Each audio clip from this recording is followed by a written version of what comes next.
Full and uncut versions available on Patreon. Check in the description below.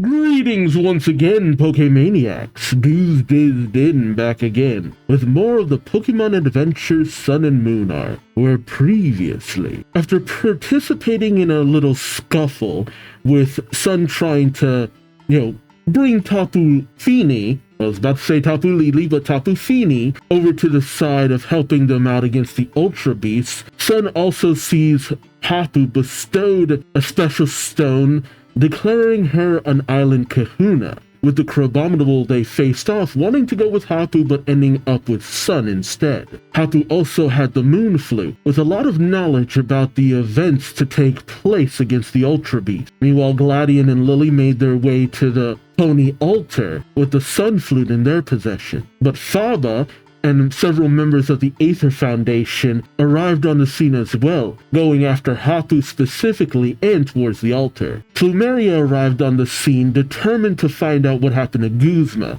along with the Cosmog that Guzma had in his possession, that has since evolved into a Cosmone. Moon and Annabelle then arrive on the scene to confront Faba as well. It's at this time that Nebby flies away from Lily, and Guzma's Cosmome flies away from Plumeria, encountering each other in the sky. Faba tries to make his escape, but Moon, Annabelle, and Plumeria pursue him, while Sun and Hapu take on several Aether Foundation employees. But the tide turns when Gladion and Lily arrive, only for Sun to be taken by the Tapu to the Pony Altar. Meanwhile, Faba makes an offer to Plumeria to help her find Guzma, an obvious lie. The Tapu also bring Moon over to the Pony Altar, along with the Sun and Moon flutes, giving each to their respective namesakes, causing a reaction at the Pony Altar. Nebby and the other Cosmome evolve into Lunala and Solgaleo, just in time for a horde of Ultra Beasts to come racing towards the Pony Altar. But Sun isn't interested in any of this.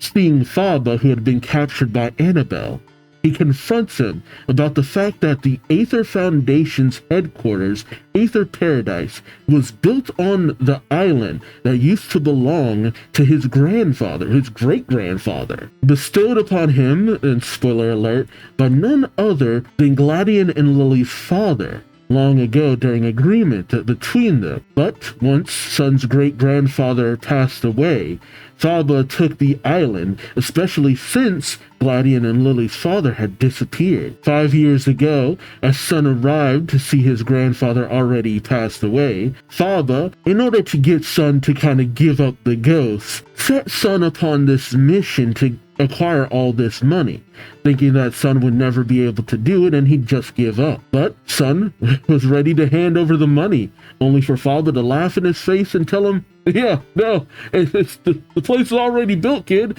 It would take so much more money than what you've got just to deconstruct it," leaving Sun utterly shocked. Even more shocking, an otherworldly Ultra Beast, or is it? It's honestly hard to say. But the being known as Necrozma emerges from an ultra wormhole, taking Solgaleo, as Solgaleo takes Sun because it's only through their bond that they'll actually be able to work together and do stuff, with Moon and the now Lunala Nebby chasing after them. 6 months pass, and we see Luzmeen with a horde of Ultra Beasts on Pony Island. All of them under her command, apparently. What's happened to Sun and Moon? What's happened to Alola? 6 months is a long time. Let's find out what happens next, shall we? Alright. We pick up with chapter 26, Adventure in the Dark Dimension. We see Luzmeen telling the Ultra Beasts, "Come here, my lovely children." Deal with your real children, woman! You're all so strong and beautiful. You won't betray me. You won't abandon me or throw me away.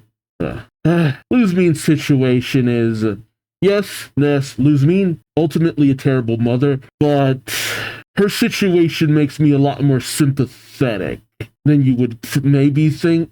Because it's like, yeah, she really neglected her kids in the end, but knowing what she kind of went through, it's one of those things where it's just like, I get Lily wanting to maybe get her mom some actual help, because there's a lot of implication that she was a good mother at one point, but then that turned when she lost her husband, and that I can be like, you know what? Yeah, if she can get her some help, maybe get her to atone for a lot of the really messed up stuff she does. Maybe one day in the future, that bond that's broken between her and her kids can be amended, but it's just a sad story. And now you have her saying all of this, and it's just like, Jesus, lady.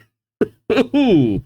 I mean, I don't know. I guess I'm real biased at the thought of someone just kind of losing themselves after losing someone they cared so much about.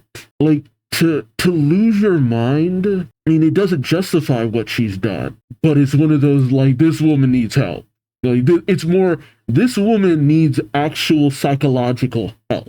Like that's my perspective on it. We see someone observing Luz-Min being paraded around by the Ultra Beasts, which raises a lot of questions as to how she managed to tame all of them. And we see that the person observing is Wick. Wick saying, "Why are there so many?" She tells the Foundation employee next to her, "Let's land." The employee says, "But Assistant Branch Chief Wick." Wick says, "We can't just leave the president like this." The employee says, "Understood. Please be ready for a great shock. We're approaching Pony Island." But as they make their way towards, something swells within the water, breaching the surface. Wick is suddenly jolted on the ship as we see a Celesteela arise from the depths. Wick says, "Celesteela." The employee says, "I'm going to dodge it. Please hold on tight." Celesteela arms its cannons, firing upon the ship, but the employee manages to dodge the blast. Wick is in shock as they make their way away from the island, saying, "So the Ultra Beasts are protecting the island?"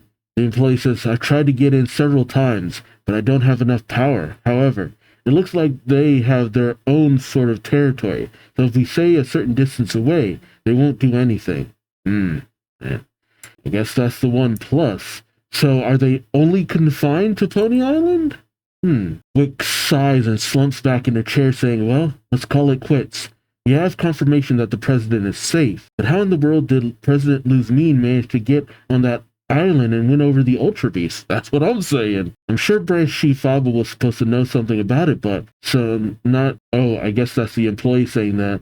And Wick's question, "So not even you know when you've been helping him for years?" The employee, with a melancholic look on her face, says, "I joined the Aether Foundation because I truly wanted to help take care of the injured, but I was given the role of a pipeline to Team Skull to gather information on a place to build Aether Paradise and matters regarding the Ultra Beast." Oh, she was the employee who was there when Sun's great-grandfather died. Yeah, she did seem to have a bit of a sympathetic edge to her. I didn't think she'd actually get, like, a bit more to her character. Does she have a name outside of being called employee, or doesn't seem like it? I mean, she is kind of just the generic design for a lot of the standard employees. So I followed all of Branch Chief Faba's orders, thinking it would end up connecting to caring for the Pokemon, but it was all for Branch Chief Faba's own desires, to get rid of the president and climb to the top of the Foundation. Yeah, that's the sad thing too, because you look at a corporation and be like, "Oh, all these people are bad," but it's like, no, there's usually quite a few people who join the company and actually believe that, they'd be doing some good. And then when it's just like, "Oh no, you were a part of all these terrible atrocities," it's just like, I honestly had no idea. It sucks. It sucks because you hope that, maybe there's something more to it. You respect these people. You have a certain degree of faith because you've seen good work that they've done and how it's done good for people's lives and stuff like that. And then to have that betrayal is just like, being talked down to by people who point to you and say, "You're the problem. You've done all these bad things." That's bad enough, but it's living with the knowledge that you've been misled. And you never really wanted to connect the dots because it's just like, no, I want to believe in this thing. And I can't blame someone for wanting to believe that they're doing good and hoping that you're doing good. You don't want to just blow the whistle on something that you're really hoping it has more benefits than negatives, but sometimes that's not always the case. The employee says, 6 months ago at Pony Altar, I finally realized how cruel my own actions were. But even so, I untied the branch chief and let him escape. Oh, she was even one of those masked employees. Even now, if it's the bare minimum, I want to do something to stop him. Wick puts her hand on the employees, saying, it's not too late, you know. We can't get started until we can get onto Pony Island.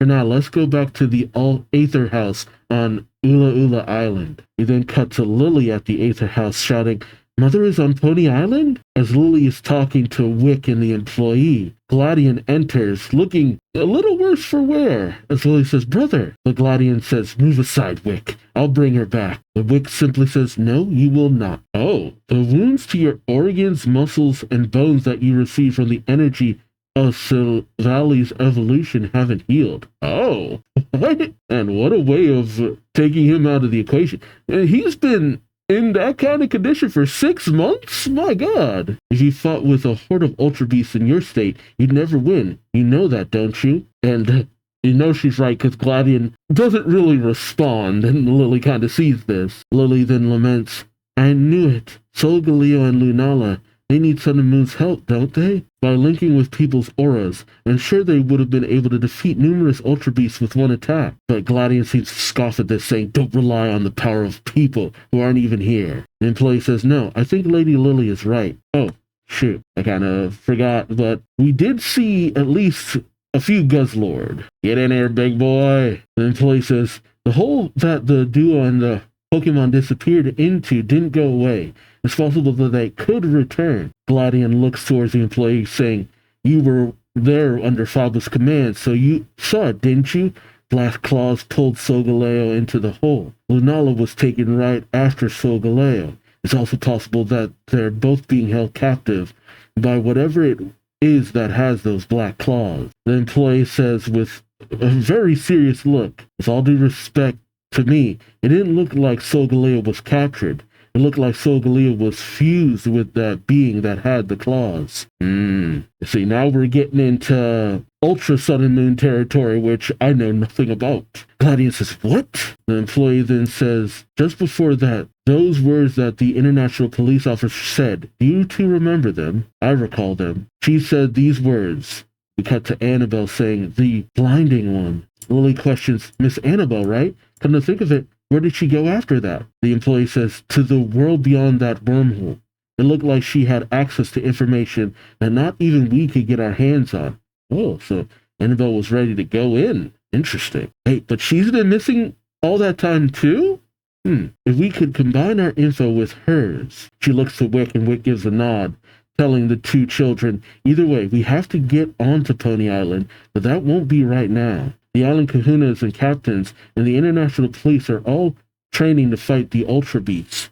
We have to properly team up with them and get prepared before we go back. See, I'm glad to hear that. It's just like, look, get everybody on board on this. Train up, squad up, do what you can, minimize the damage. You know, this is a massive situation. Like, taking down just one Ultra Beast took a lot of effort. We need to get everybody as capable as possible to push back this invasion.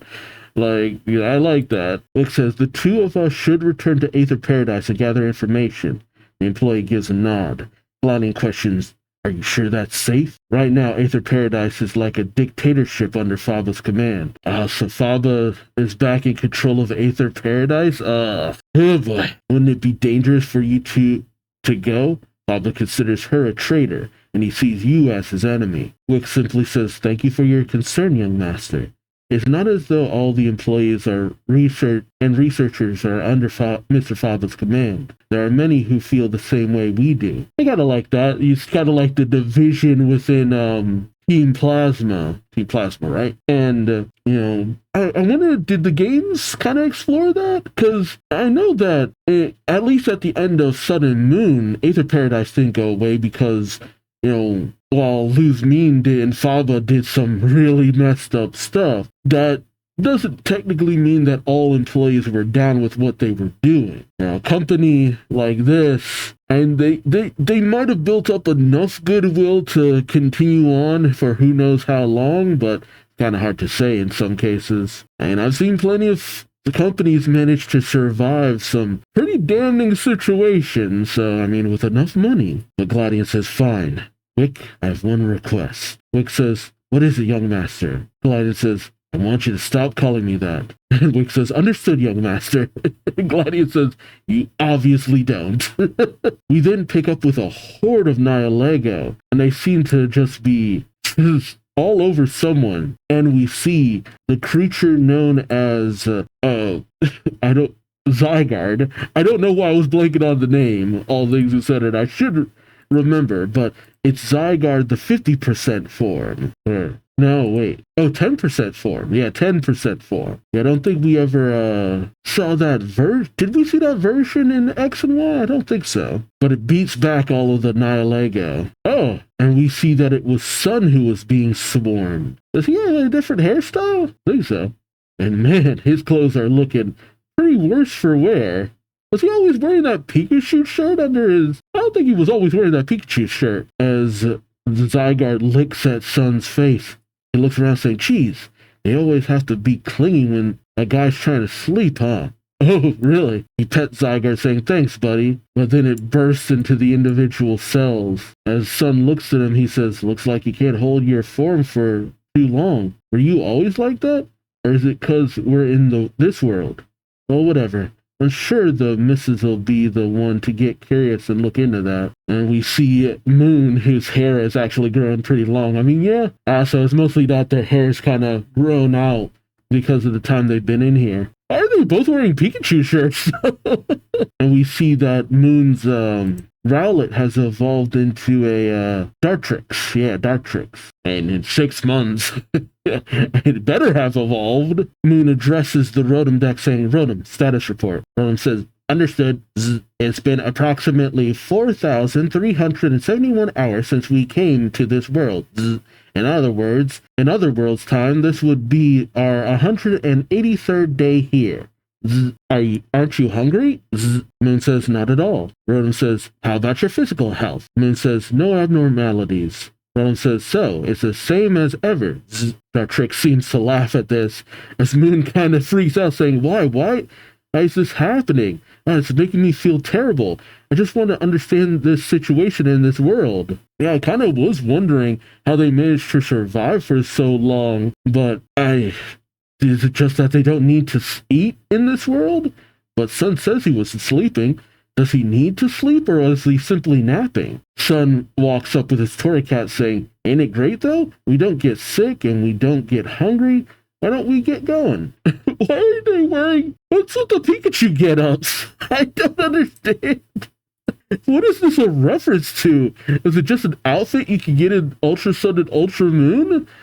Is there a specific reason why they're wearing these? I have so many questions as they walk through the Ultra Deep Sea. Oh, okay. And this is the one place you could go to in Sun and Moon. But I know that Ultra Sun and Ultra Moon, you could go to various different other dimensions. But the two walk along with Dartrix and Torracat as the Nihilego still float about. I think it's Sun who says, no matter where we go, there's nothing but hordes of Ultra Beasts. The scenery doesn't change either. It starts to feel like we're walking in circles. At first we fought with them, but I don't think the Ultra Beasts have actually attacked us themselves. It's weird. Back in Alola, they'd attack whatever was nearby without a second thought, right? Moon then chimes in saying, this is probably where the Ultra Beasts are originally from. For the 6 months we've been here, this world's always been dark. It's a world full of darkness, void of light. And on the other hand, Alola has the sun, moon, stars, and the city light. There is an abundance of light. The Ultra Beasts might have been startled and scared by our world full of light. They might feel pain or that they're in danger because of light. These Ultra Beasts are the same kind of... I think it's Sun who says, these Ultra Beasts are the same kind as the one that took Guzma, right? I haven't seen any other humans other than us, but if he was taken, shouldn't he be here? Right? I mean, I know it's impossible to die here. It is? How did you come by that realization? Or is it just because you haven't eaten and it's just like, you haven't died of starvation or, dehydration? But I can't help but wonder about it. I don't know if it's because the Ultra Beast keeps sticking to me, but it sucks that all our clothes get worn out so quickly. Miss, give me some new ones. Moon says, fine. The souvenirs I bought to bring back to Sinnoh are rapidly vanishing. Sun says, we can always buy more. Ah, so it's just the souvenir stuff that they have. They kind of just wear it until it starts to go raggedy. That kind of sucks. It's a good way of getting them to change their outfits and stuff. So is this how they end up in Ultra Sun and Ultra Moon outfits? Because I don't know, are the protagonists of Ultra Sun and Ultra Moon supposed to be different from the ones in No, it seems that they're supposed to be the same people.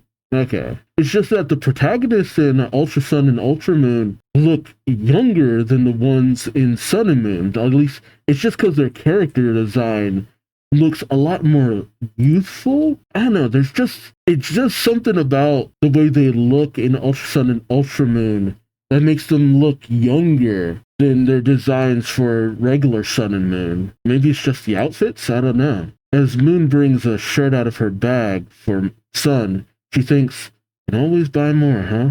Does the courier think we'll be able to back to our world? I think someone forgot to put go in there. It's been 6 months since we were taken to this world.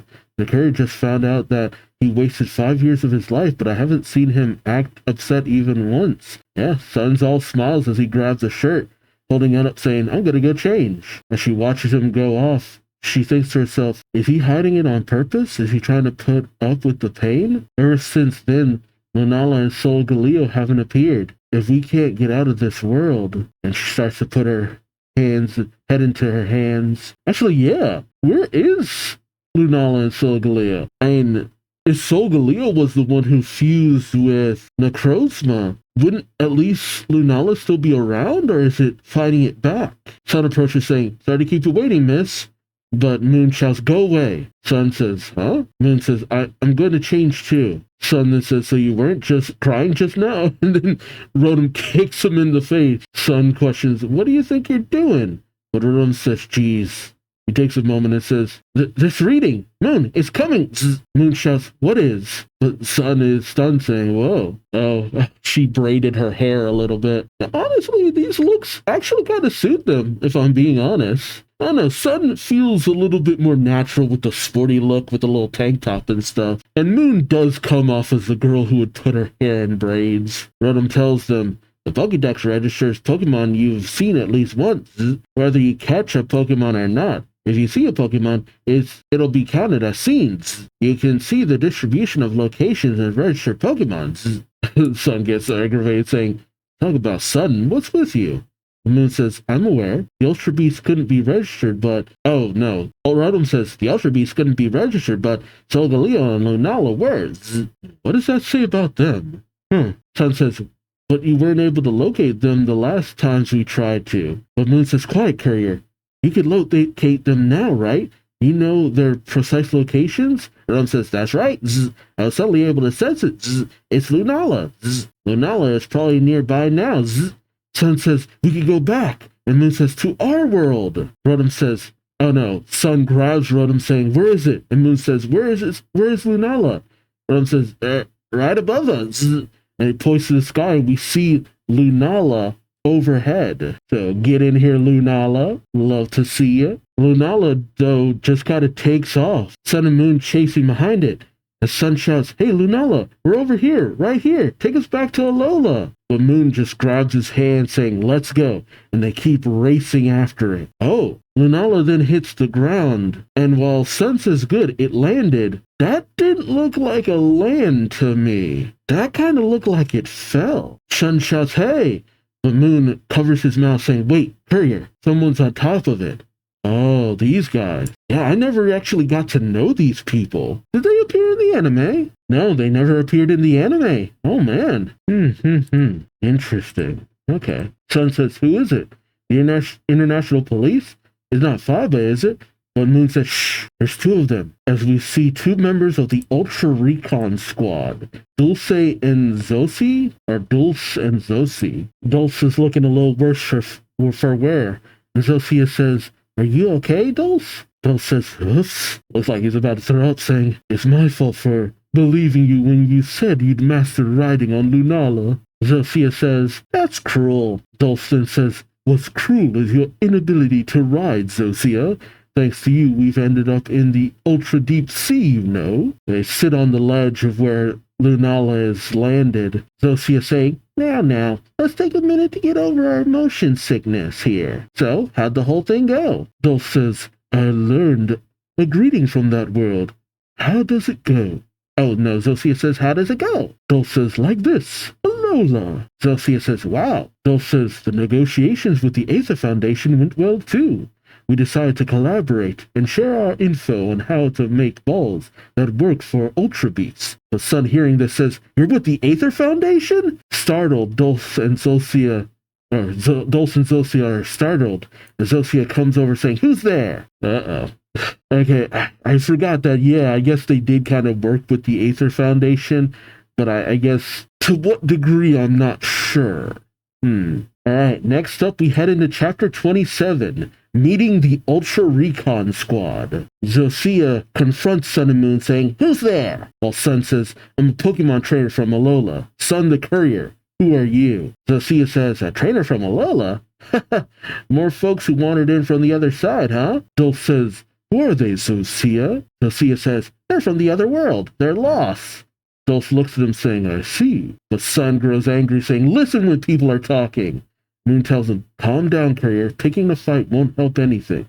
It's taken us 6 months of wandering in this dark world to finally run into these other humans. The Sun says, but they work with the Aether Foundation, you know? Moon says, I get why you don't like that. I get it. But shouldn't be getting back to Alola be our priority right now? I had to figure out how to read that. I don't want to lose this chance. Sun says, then we can just take Lunala back from these guys and get back ourselves. I'm not going to be saved by some Aether scum. Dollar go. Oh boy. I get it, but it's one of those moments where it's just like, Sun, this is why I'm always so mixed on you, buddy. It's like, I get it, man. But please, have a little bit more faith in Moon. She's just being pragmatic about the situation. But Moon then shouts, Dartrix, stop him. And Dartrix fires off at Torracat. And their Pokemon get into a scuffle. And Sun runs over saying, what are you doing, miss? Moon says, I told you to calm down, didn't I? Sun says, so what? Why'd you attack Dollar? Zosia says, Dulce, is that a Pokemon battle? Dulce says, yes. Zosia says, wow, I've never seen one before. I'm gonna join him. And she hops on Lunala's back. Dulce saying, hey, it's this thing. Ash had caught one. What is it, Poiple? Poiple. It's Poiple! Oh no! Is that what it's... Oh, it's an Ultra Beast. You be adhesive or you be sticky. It's the sticky icky. Poiple. I can't get over that name. Poiple. That is absolutely hilarious. Oh, Poison and Pull? Oh, Poison, Tadpole, and Purple. Purple Poison Tadpole. Okay, that's actually kind of cool. So Zosia brings out Poiple and throws it out saying, go get him. And Poiple hits both Pokemon with an attack, downing them instantly. My god. Sun comes over saying, Dollar. Moon looks to Poiple saying, poison? But Poiple keeps firing out, almost hitting Sun as he says, whoa, whoa, whoa. He falls back, hitting his backpack, releasing Zygarde 10% form. That starts gnawing on Poiple. Some of Poiple's poison falls on its tail. Oh, and then it strikes Zygarde with it, causing it to burst into the individual cells. Zosia says, yay, I win! Sun tries to charge and saying, damn it, but he's restrained by, is it Charjabug? Yeah, Charjabug. Moon's Charjabug. I do hope it evolves into a Vikavolt at some point. Love me some Vikavolt, which kind of gives away that it's one of my favorites. But, dude, I had a Vikavolt, and that thing got the job done on more occasions than not. The Charjabug restrains Sun as he says, you're a mean one, miss. You're a mean one, little miss. Well, we're getting close. Time of recording, we're getting close to that time of year. Moon says, I'll free you when you stop getting in the way, right? Moon approaches the Ultra Recon squad saying, nice to meet you. I'm a Pokemon trainer too. My name is Moon. This boy and I have been lost here for the past 6 months. We'd like to return to Alola. If you two are able to go back and forth from here to Alola freely, would you be willing to take us with you? And Dulce simply says, no. Like, dang. Sun grows angry, saying, what did you say? And Moon tells him, be quiet. It's like, quiet, you. I shouldn't be too hard on Sun because I get it. I understand why he's like this. Like, believe me, I understand. Like, given the situation, I get it. But at the same time, it's just like, nope, you shut up. Like, I'm fully on with Moon. It's just like, dude, I need you to shut up. Because if they leave us here and we're stuck here for another 6 months, I will personally slap you. Moon questions, why not? Dulce says, we have a mission to focus on. We have nothing to gain from helping you two. Sophia says, there's that, and Lunala can't hold 4 people, I guess. Moon then says, something to gain? What do you gain from working with the Aether Foundation? Sophia holds up a Pokeball saying, what we gain is this, look. And she puts Poipole in a Pokeball. She says, see, it's cool, right? Moon questions, what is? Sophia says, huh? You don't get it? I mean, just look at it. This tiny ball can fit Pokemon inside of it. I mean, yeah, you know what? From a perspective of someone who'd never seen one before, they'd be like, yeah, isn't this cool? Monsters that fit in your pocket. Some kind of pocket monster, if you will. Sun and Moon are just, like, stunned. Sun and Moon are just stunned as Dulce says, Zosia, that's a normal thing in their world. Zosia grows embarrassed, saying, really? You should tell me sooner. Sun says, huh? All they're getting from the Aether Foundation are Pokeballs, huh? He then calls out, I've got it. Why don't you cut ties with those guys and start buying those from us? If you do that, you'll have a reason to take us back, right? If you can't fit 4 people, just take her first, okay? But Dulce says, both of those aren't possible. Sun stomps up and down, saying, why the hell not? Dulce says, because of this. And the Pokeball starts to wobble, and Poipole breaks free. Huh. Dulce says, we can't make Pokeballs in our world. And even with Pokeballs, it's still difficult to capture Ultra Beasts. They break out of them immediately. Moon says, is that creature an Ultra Beast? Dulce high-fives Poipole, saying, yeah, it's called Poipole. It always stays close to us. Aw, cute little thing. Moon then says, you two want to capture Ultra Beasts. So you worked with the Aether Foundation in order to create Pokeballs for that purpose? Sophia says, bingo! Dulce then chimes in saying, that's right. You understand why we have no reason to help you now, right? Many people wander into this world. However, there are also people who return. If you're lucky enough, I'm sure you'll be able to do the same. Just like Annabelle. Let's go, Zosia. And as they turn to leave, Zosia says, huh? Dulce, Lunala's gone. Dulce says, are you sure it didn't run away because you were so bad at riding on it? Zosia says, you're so mean. But then Dulce looks over saying, And Sun and Moon turn to see, Lunala has returned to them. Good stuff. I was kind of wondering because I'm just like, no, Nebby should at least still have a bit of a bond with Sun and Moon. And that kind of explains why maybe it didn't immediately return to them because maybe it got lost too. Moon says, Lunala.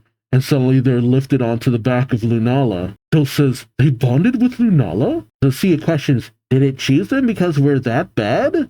Dulce says, that's not it. Those two were probably the ones who took care of it as a Cosmog and evolved it into a Cosmome in Alola. This is trouble.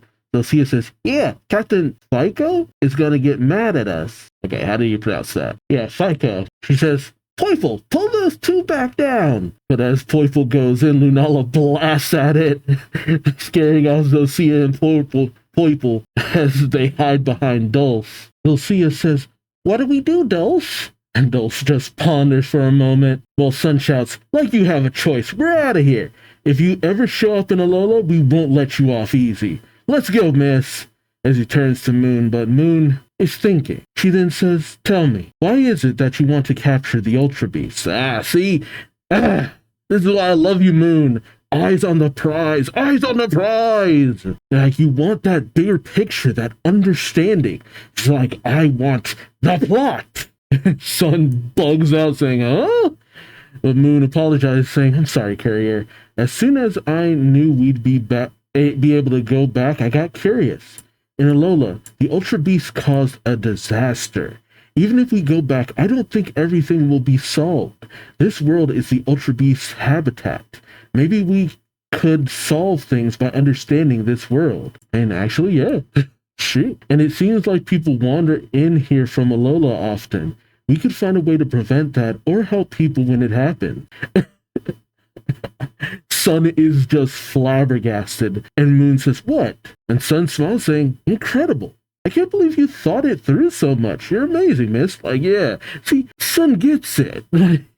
Sometimes he lets his emotions carry him a little too much. But he's just like, from that perspective, it's just like, well, damn, I can't really argue with that. Moon blushes a little, saying, it's nothing really. As a scholar, this much is natural. Sun then says, you must have really hated seeing all your souvenirs go away. I swear to God, Sun. And Moon says, yes, I did. Sun peeks over Lunala, saying, did you hear that? Miss here's got a big heart, and she's been considerate of your world. Get on. Moon says, I wish he'd stop. But Dulce simply says, I told you that 4 people can't ride at once. But Zulcia pats him on the back, saying, hey, Dulce, could Poipole and I go by ourselves? It'd be trouble if they pull something funny here. I'm interested in both them and Alola. Dulce says, I need you to say that. I'll tell the captain. Zulcia says, thanks. Dulce tells her, we'll be counting on you then. Allow us to properly introduce ourselves. They take off their goggles, revealing their faces, which, look, in a black and white manga, you can't really tell, but they're blue, with very bright, vibrant hair, which, I mean, you have vibrant-haired people, and honestly, it's mostly just the fact that they're blue that would kind of tell you, it's just like, oh, there's something's different here. Dulce says, we're from the Ultra Recon squad. I'm Dulce. And Zosie says, I'm Zosie. Nice to meet you. And I saw 3 of them head out. Yeah, you know what? Dulce was right. 4 people can't ride. Zosie calls out, saying, see you later, Dulce. Dulce then radios in, saying, this is Dulce. I've already forgotten how to say that name. There we go. Captain Fiso, please respond. Another person responds, saying, this is Soliera. The captain's busy, so I'll listen instead. Dulce says, I see. How are things going? Soliera says, no signs of any positive changes, as we see that it's with the merged Solgaleo. Hold on. Yeah, Duskmane Necrozma. Soliera says, it looks like it's in pain. The blinding one is still fused with the incarnation of the sun from the other world. Dulce says, I see. Soliera says, how about you? Dulce says, we lost Lunala. Soliera says, what do you mean? Dulce says, some interesting kids from the other side were here. I guess they were dragged to the ultra deep sea when the incarnations of the sun and moon came here. Then the incarnation of the moon bonded with their auras. Zosie went with them. So Soliera says, I see, that's fine. Dulce says, right. So tell the captain I'll leave the rest to him, please. Interesting. They adapt to that real fast. I wonder what it is about Lunala and Solgaleo that they're so attuned with. We see several energy bursts all around Lunala. What the heck? Zosie calls out to Sun and Moon, saying, be careful. If you hit those blue lights, Lunala won't be able to fly well. When its ability to fly gets weaker, it'll get dragged into a different world by a strong attractive force. When it hits red lights, it can fly farther and faster. You don't have to dodge those. Oh, so a mini game in the series. So it says, all right. And I have to take it that they hit one of the red lights. It's actually kind of weird to me that it seems to be Sun who's commanding Lunala, as I thought, Moon was the one who bonded with it the most. But I guess not. So as they speed up, Zosie says, good job. I never think it was your first time on an Ultra Warp ride. And Sun just giggles to himself, proud. The Moon is interested, saying, those warp holes are all connected to different worlds, right? Zosie says, yeah, they're the worlds that the Ultra Beasts live in. The Ultra Jungle, the Ultra Desert, the Ultra Plant, the Ultra Forest, and the Ultra Crater. The Ultra Recon Squad investigated and named those places, but there are lots of places that we haven't gone to yet. I know there's other kind of worlds and stuff. Are those them, or? The world you were just in was the Ultra Deep Sea. Only Nihilego lived there. Moon says, We never felt hungry, weak, or got sick in that world. But our hair got longer and we got taller. Sun says we got tired from walking and always got sleepy at the same time. Our clothes got wore out super fast too. Zosius mentions, I don't know why. That doesn't happen to us. Sun questions, you're in the squad of researchers and you don't know? Zosie says, that's not what we're researching, you know? Sun asks, then what are you researching? Zosie responds, we'll be reaching the humans world soon. I'll tell you then.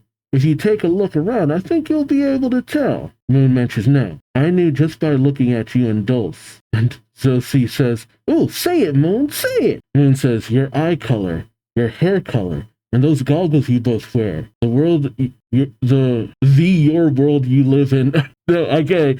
I sometimes I'm just like, wait, is it me or is it the translation? It's the translation in this case. It should be the world you live in, but Zosie says, oh, son, go inside that warp hole. Through there is where we live. The world void of light. The ultra megapolis.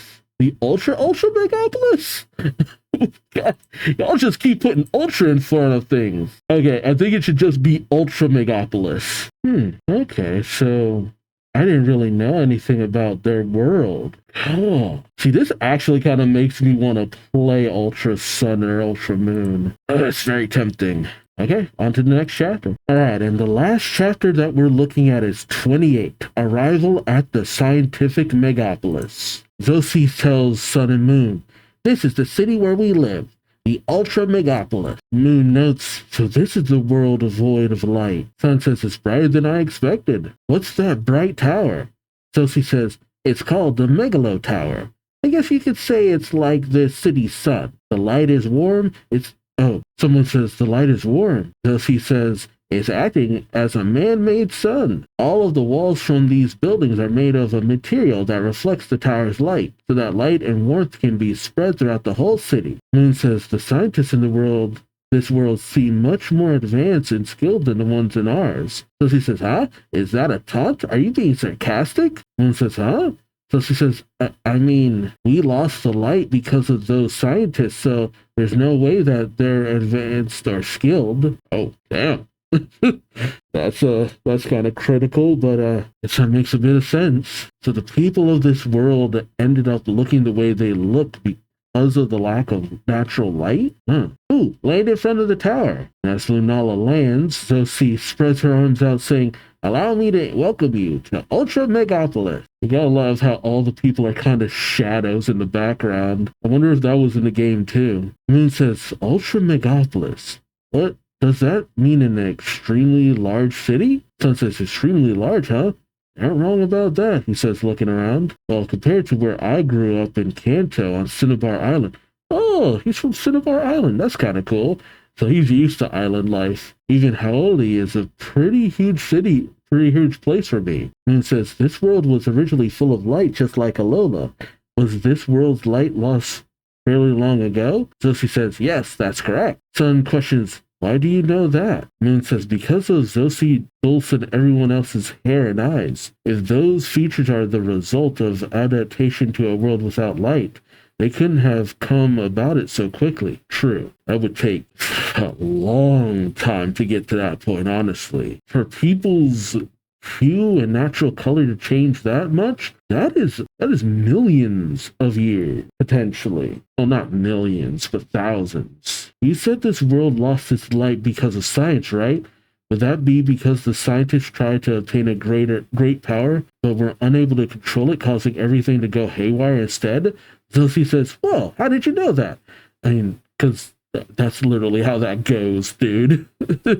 She's genre savvy. Moon says, there have been plenty of situations in our world where humans have caused similar things to happen, right? It just never stuck long. Sun says, so, does this put this world's scientists on a level pretty close to or actually below ours? I mean, you guys didn't even have Pokeballs. Moon calls out to Sun like, hey. And then Zosie suddenly falls back crying her eyes out. The Moon tends to Zosie saying, apologize, courier. And so says, sorry. So she says, it's okay, you're right. With our science, there's no way we'll be able to control the Ultra Beast. That's why connecting with Alola's world is our best bet. Moon questions, you're going to get the Aether Foundation to help you develop Pokeballs specifically for Ultra Beast, right? Zosie says, yep. Moon then questions, then does that mean that this world lost its light because of the Ultra Beast? Zosie says, yeah. We're going to capture the blinding one and take back the light that it stole from us. Sun questions the blinding one. Moon think, oh, is it? Okay, I guess it's Moon thinking this. I know I've heard that before. Right, that was suddenly the sound goes off. There's an announcement saying, emergency alert, emergency alert. Ultra beasts have invaded. All citizens outside take shelter in the nearest building. The passing crowd says, wow, again? How terrible. There's been a lot more recently. Zosie waves over to the two saying, Sun, Moon, we're taking shelter too. Sun says, you're not going to fight them? Zosie says, we don't have any way to fight the Ultra Beasts. We just take shelter until they leave. Sun questions, what about that thing? Playful, was it? Didn't it just beat us in a battle? Zosie says, well, we get along and it listens to me, but we're not connected like you two and Lunala are. I don't know if it'll fight. Now hurry, the Recon Squad's headquarters are in the tower. But as they head to the tower, suddenly walls go up. So she says, the safety barrier closed. The Ultra Beasts are closing in. Suddenly she hears something behind her. She says, or someone says there? So she says, yeah, I can feel them, but I don't see any Ultra Beasts anywhere. Why is it always Sun? Suddenly they're attacked by, what was this one's name called? Stakataka. Stakataka. Oh my god, this name. Attack of the Stack. Stakataka suddenly scoops up Sun, with Zosie saying, Stack Attack! That's why it took them so long to notice it was here.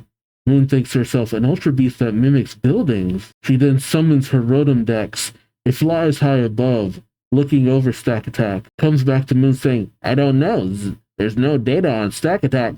Sun shouts, why don't you try to do something instead of asking that piece of junk, miss? Rotom gets pissed, shouting, I looked for it to try and help you. Moon, forget this guy. Suddenly, the door to the tower opened, with a voice saying, what a fascinating device. That side science is at a level that complements what ours lacks. Zosie says, Solari, didn't you go to Alola with Captain Saigon? I keep feeling like I'm saying that name wrong, and I might be. It's Fico, right? Fiso. Or Fiso? I'll just say Fico. Soliera says, the blinding one became unstable, so I stayed behind. Moon questions, who is she, Zosie? Zosie says, she's one of my Recon Squad teammates. Her name is Soliera. Soliera gives a nod, saying, nice to meet you. Zosie says, you're doing it wrong. In Alola, you greet people like this. Alola. And she waves her hands in the air. Is she waving Zosie's hand? Soliera's hands? And Soliera says, like this? Alola? While Sun shouts, God, now isn't the time for greetings. Stakataka then starts charging towards the tower. Zosie says, it wants to go to the top of the tower. Moon questions the top. Zosie says, it knows that the blinding one is up there. Ultra Beasts come to this city to fight it because it's weakened. Suddenly, Moon is attacked by Stakataka using Rock Slide. Moon is suddenly buried under a whole bunch of rocks, Sun calling out to her, only for Sun to then notice that Lunala protected her. Also, I gotta tell you, Soliera, she's caked up. I know that shouldn't be the first thing that comes to my mind, but looking at her from this angle, it's just like, there is some interdimensional cake back there. I don't know if it's just the nature of the suit or what, but it's just like, it's good to know other dimensions have such good bakeries. Sun shouts, nice, Lunala. Soliera says, those two really are connected with the incarnation of the moon. Zosie's report was true. Zosie says, you mean you doubted him? Soliera says, I just wanted to see it myself. Zosie then questions, did you activate the barrier just to make the Stakataka head towards the tower? Soliera gives a smile, while Moon then says, I see. So you'll go to dangerous lengths just to see if something is true. Soliera tells her, it is not far more dangerous to trust. Is it not far more dangerous to trust others without question? Which she has a bit of a point. And Moon says, I understand. I agree with your way of thinking, but right now I really don't like it.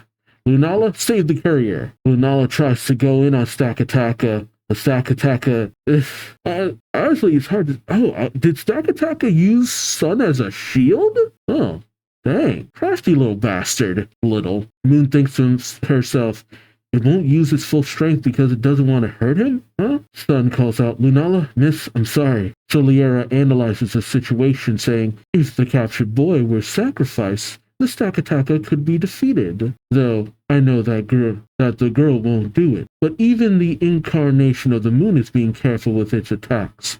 It's following her command to rescue the boy. They trust each other and understand each other's will. In that world, the bond that humans and Pokemon can share is unique. Does this mean that a bond can be established with the Ultra Beast too? Zosie says, I think so. After all, Poiple and I are like besties. Aw. Solier says, but that might just be a special phenomenon between the two of you. Zosie says, you really do doubt everything, huh? He's a bit of a pessimist. Understandably so. Solier says, if I were the same type of person as you, 3, there'd be no point in us being on the same team. The Ultra Recon Squad's mission is to find the most realistic possibilities out of all the possibilities presented to us. It's all to relieve the blinding one's suffering and to return the light to the Ultra space. First, we must investigate the power born from the bonds between humans and Ultra Beasts. Sun says, hey, that Soliera lady, she kind of sounds like you, huh? Oh, Moon grows pissed, saying, I'll leave you for dead. Sorry. she does sound like Moon, but if Moon was a lot more cold. Because Moon has such a big empathetic side to her, too. And she knows how to put her feelings aside for the greater good. But she's also very principled in her nature. Sun then says, it's my fault that the Miss and Lunala are having such a tough time with this fight. I have to at least get free. Is there anything I can use? Like this Ultra Beast special traits or weaknesses? Suddenly, some eyes pop out on the other side of Stakataka, and Sun says, does this thing have eyes everywhere? Suddenly, Sun is swung as Stakataka tries to hit Lunala, who dodges backwards. Sun then gets a good look at the inside of Stakataka, seeing the multitude of eyes on the inside. Sun then says, could this Ultra Beast be? Then we can do that too. He calls out, Miss, listen, I need you to shoot one of your specialties. Your target is inside my backpack. The Zygarde Cube. Moon seems to realize what she's up to, saying, Lunala, distract the Stakataka. Dartrix? Dartrix then lifts Moon up into the air as she wields her bow and arrow. Soliera says, a Pokemon? That's a Pokemon? Zosie says, yeah, and this is a Pokemon battle. It's one where humans, Pokemon, and Ultra Beasts combine their strength to fight together. So as Moon aims her bow and arrow, while Stakataka is busy dealing with Lunala, she fires it off, hits Sun's backpack, causing the Zygarde cells to all flood out. I wanted to know what was about to happen. Oh, we cut to Pony Island, where a very familiar figure is saying, please take a look, presenting something to Luzmine. The person says, these are the Pokeballs specialized for capturing Ultra Beasts. Beast balls for short. They are your extra 100. These are your extra 100. Do you really need 100 balls? You're only trying to capture one Ultra Beast, aren't you? You've caught Ultra Beasts before. I'm sure you know how well these work. It's virtually impossible for an Ultra Beast to escape once it's captured in a ball. Luzmine turns away, saying, this is no ordinary Ultra Beast. After all, it's worshipped by the people of the Ultra Megapolis, who call it the Blinding One. It's the ultimate and final Ultra Beast I need in order to complete my paradise.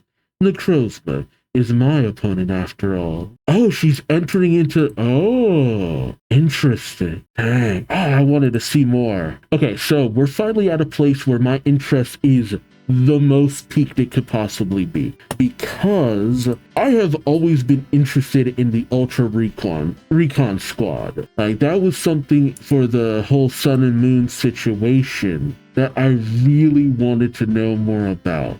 I don't think they're going to do an adaptation of the Rainbow Rocket stuff, which is a bit of a bummer. I don't know how you would really manage to do that. But man, that could have been so cool. Because the Rainbow Rocket thing is that you have villains from each game, but from games from dimensions where they managed to conquer their worlds. They succeeded. They were able to completely dominate their worlds. And on the side of the Aether Foundation is Faba. Faba is the main villain of that in terms of representation for Sun and Moon. But every game after Sun and Moon tries to portray Luzmine in a bit more of a softer light. And it's like once they kind of really went a little bit further into her backstory, it was hard for even them to just completely dismiss what she had to become. And again, they don't justify it. Now, most cases, it's usually Luzmine is like berated or called out for a lot of the stuff she does. But I think the Luzmine of Sun and Moon in the original games is probably the most unhinged for where she kind of takes things. At least as far as I can really tell. But even here, maybe she's the most unhinged here, because there's some stuff with Lily and Gladian that really kind of makes me question things. But regardless, getting to know the Ultra Recon squad has been fun. They were a group that I was very curious about going forward because I didn't really get to know them. Like the Ultra Recon squad is a group that I don't think really appears anywhere outside of the games except for here. So I don't even think they're in the Master series of video games. So I'm glad to actually get to know them a little bit, and they're kind of fun and really getting to explore a space that I never really got to know. Like, we're in completely uncharted territory for me when it comes to the Sun and Moon games, and I'm all for that. Because I will admit, when it came to the Ultra Beast in the original Sun and Moon games, it felt like you could have gone further, and it seems as though Ultra Sun and Ultra Moon did that step beyond. And in terms of, like I was saying before, with Rainbow Rocket, where Giovanni from a world where he dominated things and brought all these other bosses from worlds where they dominated things came in. I kind of understand them not wanting to adapt that because I don't know what you would really do with that plot line, honestly, in the manga. But that could have been fun, though. But, yeah, no. As fun as that would be. Because there are a few people from other games that do appear here besides what we've seen so far. And seeing them maybe team with the protagonists of Sun and Moon, that might have been interesting. It's hard to say. I guess what I'm trying to get at is that this adaptation just keeps me wanting more, even though it already feels like it's given me enough. Like, despite the fact that we're really nearing the end, nothing really feels rushed. Like this, the pacing for the story kind of feels good. Like, there are a few characters who haven't gotten the spotlight yet, but I will admit, knowing what I know about certain characters, I don't know what you could really do with them to give them more prominence, given how their story is structured. Like, with the way the plot lines work out, it's just like Hal, for example. It's just like, knowing what I know about Hal, I can see why they would kind of write it where Hal is important up to a point and then just kind of falls off, because it's like, yo, what do you really do? Because if things were to have ended in the last volume or in the previous video, it's like, I would have only been so substantial up to that point anyway. If only, the only thing I could think of is just he joins you as you battle it out at the last moment with Aether Paradise. And that's about it. The Aether Foundation, yeah. That's the only involvement I can see, but I don't think Hal was too deeply involved with that in the games. Not that I can really remember. So yeah, I don't really know what you would have done with Hal as a whole for this adaptation. He's present, but at the same time, even the rival for the next game is just like, if they don't do much with him, I kind of understand, because he's only so pivotal to things. And especially because Sun has no real interest in the Island Challenge. And the whole situation with the Ultra Beasts, the idea of continuing on with the Island Challenge past a certain point, that feels very irresponsible to be like all caught up in that after a certain point. So I don't know. I like where this is going. I'm gonna be sad to see it gone, but I do feel like, yes, we are definitely winding down with the direction everything is going. It's just like, yeah, I see this ending in less than 10 chapters from here on out. Like, yes, it feels like we're nearing the conclusion of a very well-written story, and I can't wait to see how things are wrapped up, what other characters show up, how the final battle commences. Hopefully we at least get like one last hurrah from the trial captains and stuff, because they're still there, they're still involved, they're just training up a little bit. So I'm interested to see how that evolves and develops, and what has changed in Alola once Sun and Moon get back. But let me know your thoughts in the comment section below. Like, comment, subscribe if you enjoyed the ride. Thank you so much for watching, and until next time, I've been Duuz-Diz-Din, and I hope to see you later. So then, take care. Bye-bye.